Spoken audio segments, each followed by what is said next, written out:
In this video, I'm gonna teach you how to fix cutscene lag in Modern Warfare. It's a very easy process, so make sure to follow along.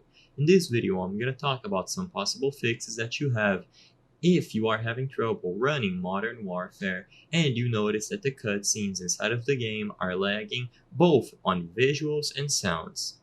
Usually, this is either attributed to the graphic settings or due to the way that the campaign is installed on any device. So, the two most relevant settings to cutscene lag are VSync if you have it enabled or disabled, and the custom frame rate limit. What I would recommend is to tweak these settings. First, enable VSync if you have the ability to, and try running it with unlimited frame rate.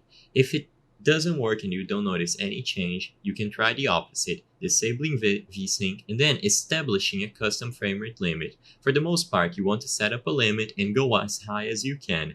You can also mix and match VSync plus the custom frame rate limit.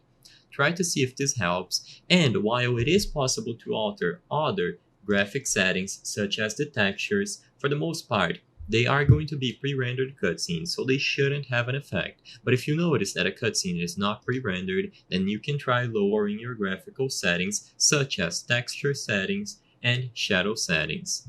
Another thing that someone mentioned that might help you fix cutscene lag is going into the installations for the campaign and other aspects about Modern Warfare, and when you find the campaign data packs, move them and the other packs to an internal hard drive, but keep the entirety of the game on an external hard drive. So only move the campaign data packs to an internal hard drive and keep the full game on an external one.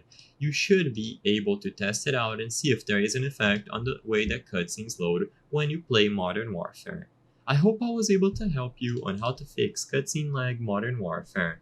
If this video helped you, please be sure to leave a like and subscribe for more very easy tips. Thank you for watching.